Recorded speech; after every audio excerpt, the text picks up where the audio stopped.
کہ فرقواریت پھیلتی کیوں ہے. اختلاف تو صدیوں سے ہے, شیعہ سنی صدیوں سے چلے آ رہے ہیں, اور اس طرح کی کئی تاریخ میں چند ایک لڑائیاں ہوئی ہوں, لیکن جو مستقل بیسس پر جو ہمارے ماضی میں ابھی جھگڑے ہوئے ہیں, میں ان کو بتا رہا تھا ابھی علامہ صاحب کو, ہم سحری کر رہے تھے کہ میں بچپن میں ہمارے قریب میں امام بارگاہ تھا, ہم نے وہاں نمازیں پڑھی ہیں. اللہ اکبر. تو یعنی نماز کا مطلب اپنی پڑھی ہے نماز, لیکن جگہ نہیں مل رہی, مسجد دور ہے, تو ہم چلے جاتے تھے وہاں, اور شیعہ لوگوں کو بھی ہم دیکھتے تھے کہ ہماری مسجد میں آ کے نماز پڑھتے تھے. لیکن ایک دور ایسا آیا کہ اگر میں امام بارگاہ میں, یعنی جیسے مسجد دور ہے یا مجھے پتہ ہے کہ نماز قضا ہو جائے گی تو چلو یہاں پڑھ لوں, تو ایک دور ایسا آیا کہ اگر میں ایسے جاؤں گا تو شاید کسی دہشت گردی کے کیس میں گرفتار کر لیا جائے. لیکن دیکھیں, یہ صرف اتنا کافی نہیں ہے کہ ہمارے جذبات ہوں, کہ ابھی دونوں حضرات نے بات کی ہے, نظریاتی اختلافات تو ہیں اور وہ رہتے ہیں, وہ ختم نہیں ہوں گے. یہ ضروری نہیں ہے کہ میں آپ کے مسلک سے متفق ہوں, میں اپنے مسلک کا دفاع کروں گا, اور دلائل کی دنیا میں آپ کے مسلک کو غلط بھی قرار دے دوں گا, جیسا کہ ہمیشہ ہوتا رہتا ہے کہ بھئی آپ کی رائے یہ ہے لیکن دلائل کی دنیا میں میری رائے ہے. گڑبڑ وہاں ہوتی ہے جہاں پھڈے بازی کی نوبت آئے, تان و تشنی کی نوبت آئے, مار دھاڑ کی نوبت آئے, فتوے بازی کی نوبت آئے. لیکن یہ نوبت آتی کیوں ہے کہ جب بھی کوئی ایسا کام کیا جاتا ہے جس سے دوسرے کے جذبات مجروح ہو رہے ہوں, تو پھر انسان طیش میں آتا ہے. ابھی علامہ صاحب بتا رہے تھے کہ جو لوگ ہمارے بارے میں یہ کہتے ہیں کہ ہم 40 پاروں کو مانتے ہیں, تو مجھے لوگوں پہ ہنسی آتی ہے, ٹھیک ہے نا. تو جن لوگوں نے یہ دعویٰ کیا کہ سب شیعہ 40 پارے ہیں سب کے ہاں, تو انہوں نے بعض شیعوں کے جذبات کو آگ لگائی. انہوں نے کہا یار یہ ہمارے بارے میں کیسے کرتے ہیں, ظاہر ہے سب اس طرح نہیں ہوتے. تو اسی طرح جیسے یہ ابھی صحابہ کرام کا نام احترام سے لے رہے تھے, زید بن حارثہ رضی اللہ تعالیٰ عنہ کا نام بھی آیا, تو اسی طرح بعض شیعہ حضرات کی طرف سے بھی میں سمجھتا ہوں کوتاہی ہوئی ہے کہ سوشل میڈیا پہ ایسی تقریریں آئی ہیں, حضرت ابو بکر کو کھلے عام برا بلا کہا جا رہا ہے, حضرت عمر کو کھلے عام برا بلا کہا جا رہا ہے. تو ظاہر ہے اس سے اب اہل سنت کے تو ایمان کا حصہ, اہل بیت یقیناً ہمارے ایمان کا جز ہیں, لیکن ہم خلفائے راشدین کو بھی مانتے ہیں. تو اگر کوئی ایسی جذباتی تقریر آئے گی تو ان کو بھی کنٹرول کرنے کی ضرورت ہے. بھائی اس سے تو سنیوں میں آگ لگے گی. اب ٹیلی ویژن کے چینلز میں یہ چیزیں نہیں ہوتی, ایک کنٹرول ہوتا ہے, اس میں زیادہ تر لوگ بھی اس طرح کے بلائے جاتے ہیں جو ذرا معتدل ہوں. آپ جیسے یہ تو اب میں معتدل ہوں نہیں, تو آپ تمام آپ بھی بہتر جانتے ہیں. لیکن سوشل میڈیا ایک ایسی چیز ہے, فیس بک, واٹس ایپ اور جو یوٹیوب وغیرہ, اس میں تو جو بیٹھ کے جو چاہے تقریر کرے. تو میں نے خود بھی ایسی تقریریں سنی ہیں بعض شیعہ حضرات کی جو حضرت ابوبکر کو برا بلا کہہ رہے ہیں, حضرت عمر کو. تو ظاہر ہے پھر اگر ہم چاہیں گے کہ ایک دسترخوان پہ کھانا کھائیں, یہ بڑا مشکل ہو جائے گا جو اس قسم کی تقریریں سنیں گے.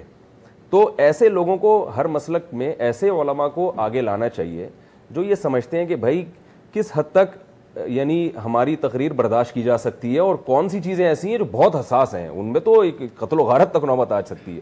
آپ دیکھیں نا اوس اور خزرج کی نبی صلی اللہ علیہ وسلم کے دور میں لڑائی ہوئی, وہ عصبیت اور لسانیت کی بات چل پڑی تھی.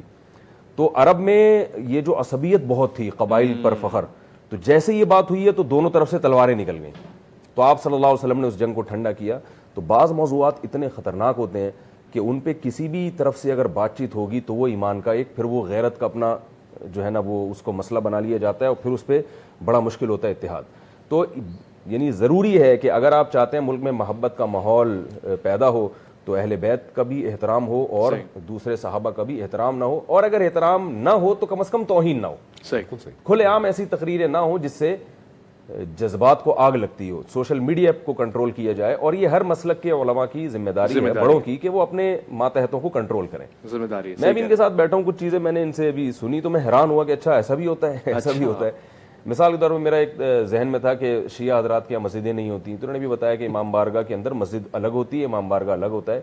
تو ٹھیک ہے, ہمارے مذہب میں امام بارگاہ نہیں ہے, لیکن اتنی تو ایک بیٹھ کے ایک بات سامنے آئی کہ امام بارگاہ مسجد سے الگ ہے. اور انہوں نے بتایا کہ چونکہ جو عورتیں مینسز میں ہوں وہ مسجد نہیں جا سکتی, تو ان کے لیے پھر امام بارگاہ بنائی گئی. مسجد اس سے بالکل ایک اس کے الگ ہوتی ہے. تو ایک کانسیپٹ کلیئر ہوا کہ اچھا ایسا ہوتا ہے, ہم تو سمجھتے تھے ایسا نہیں ہے. انہوں نے بتایا کہ 40 پارے نہیں ہوتے بھائی, ساری دنیا 30 مانتی ہے. تو ایسے ہی حضرت ابو بکر, حضرت عمر, حضرت عثمان, یہ بھی ہمارے خلفائے راشدین میں سے ہیں, اور جتنے صحابہ ہیں, امی عائشہ رضی اللہ تعالیٰ عنہ, ان کی برات تو قرآن مجید میں نازل ہوئی ہے.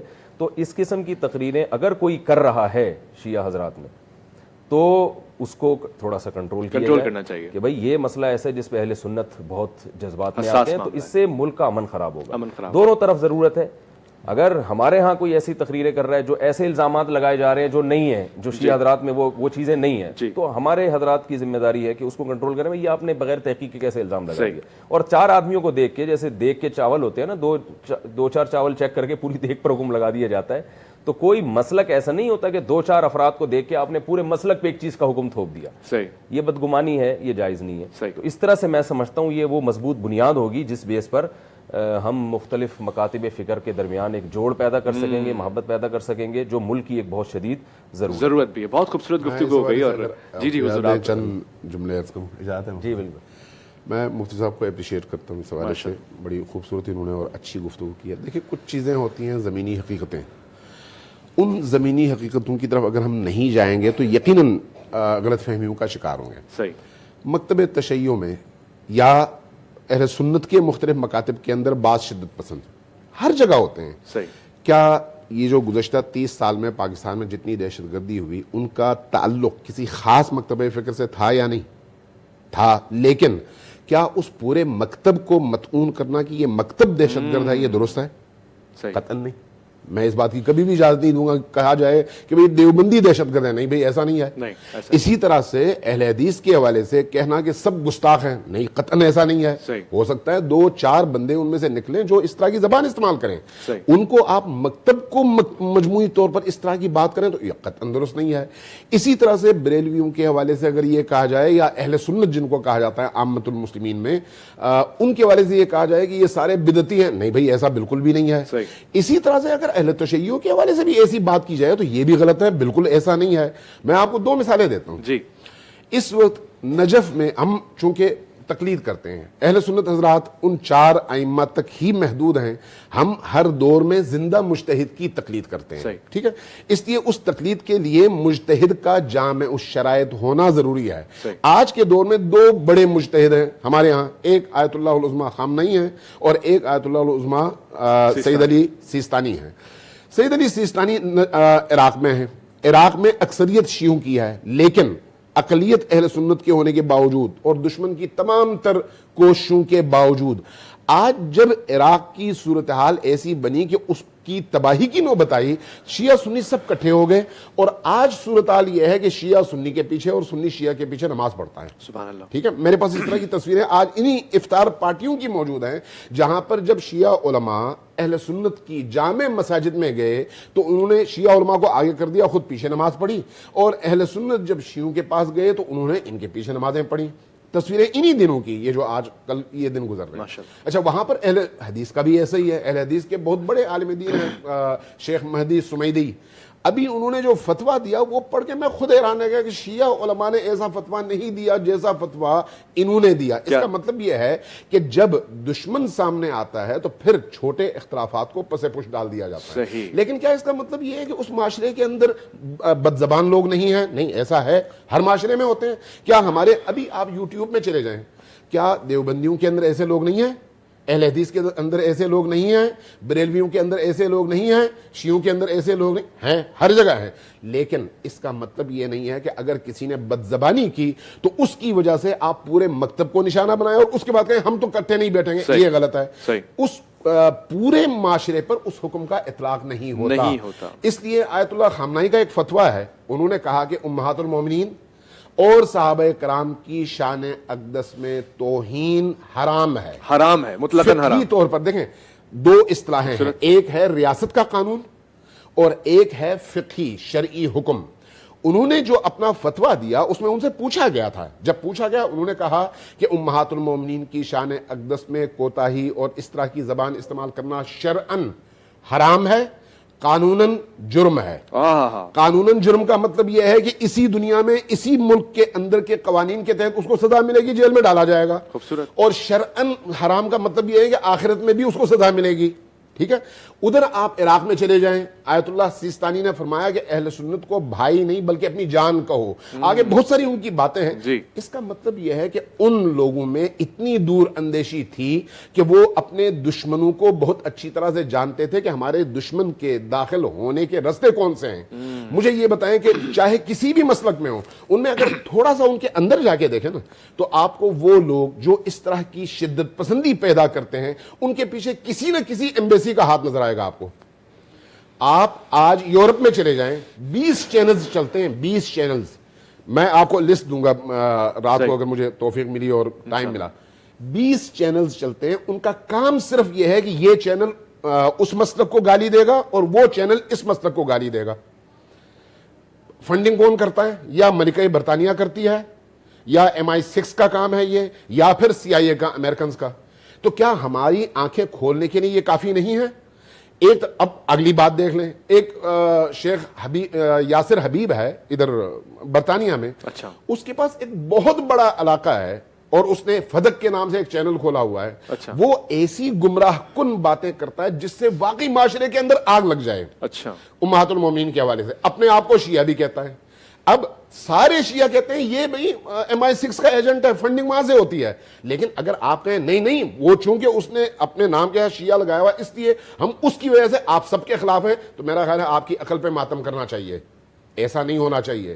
اب اسی یاسر حبیب کا ایک جملہ اس وقت جو ہے سوشل میڈیا میں, اس کی اپنی آواز میں ویڈیو میں موجود ہے. وہ کہتا ہے کہ یہ جو ملکہ برطانیہ ہے یہ سیدہ ہے, آل رسول میں سے, یعنی جو خود عیسائی ہے, مسیحی ہے, کلمہ اس نے پڑھا نہیں ہے.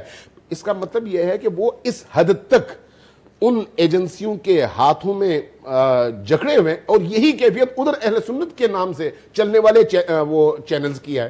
تو آپ کا دشمن کیا چاہتا ہے اس پورے خطے کے اندر؟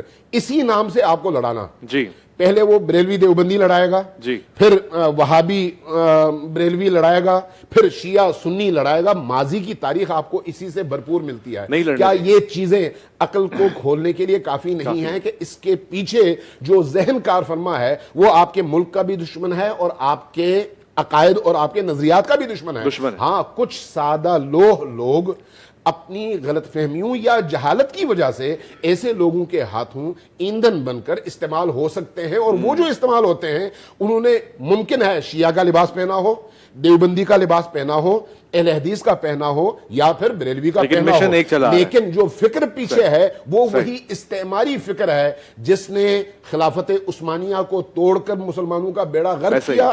آج تمام مسلمان امریکیوں کے جوتے تلے رند رہے ہیں اور اسرائیل کے تلوے چاٹ رہے ہیں. آج یہ دور ہے. تو اس لیے میرا خیال ہے ہمیں تھوڑا سا اپنے ذہن کو کھول کر حقائق کو درک بھی کرنا چاہیے, اور ایک دوسرے کی جو بنیادی کتابیں جن کو ہر مسلک اپنے امتیاز کے طور پر بتاتا ہے یہ ہمارا عقیدہ ہے, جو اتھینٹک ہے, ان کو پڑھنا چاہیے, اور اس کے بعد بات کرنی چاہیے کہ کیا واقعی یہ مکتب کا نظریہ ہے یا پھر کچھ افراد اس سے سوء استفادہ کرتے ہیں. اگر ہم اس طرح سے علمی انداز میں آگے بڑھیں گے میرا خیال ہے کوئی مشکل نہیں ہوگی. ہم یہاں پر دیکھیں ہمارے ہاں بھی شدت پسندی کم تو نہیں ہے, لیکن ہم بڑی آسانی کے ساتھ اپنی محفلوں میں جو بات کرتے ہیں وہی بات ٹی وی کے سٹیج پر بھی کرتے ہیں, اور جب اپنی مسجدوں میں ممبر پہ امام بارگاہوں میں جاتے ہیں وہیں پر بھی یہی بات کرتے ہیں. ہمیں کوئی پریشانی نہیں ہوتی. ہم جب اہل سنت کے پیچھے نماز پڑھتے ہیں تو یہ کہہ کر پڑھتے ہیں کہ بھئی ہمیں حکم یہ ہے کہ ہر صورت میں یہ کام کرو تاکہ دشمن کی سازشوں کو آپ ناکام کر سکیں. جب ہم اس حد تک اپنے ویژن کا اظہار کرتے ہیں تو اس کا مطلب یہ ہے کہ یہ پیچھے اس کے ایک عقیدہ کار فرما ہے اور دین کا درد کار فرما ہے. میرا خیال ہے اگر اس طرح سے ہم آگے بڑھیں تو پھر یہ جو دیواریں ہیں یہ دیواریں صرف لکیر رہ جائیں گی, دیواریں نہیں رہیں گی, اور ایک دوسرے سے گلے ملنے کے ہم قابل ہوں گے, روادار ہوں گے, اور اسی طرح کی نسل جنم لے گی جو نسل آج آپ نے لاہور کے حوالے سے دکھائی ہے. میری دعا ہے کہ آئندہ اس طرح کی فضا مزید آگے بڑھے اور پیدا ہو انشاءاللہ.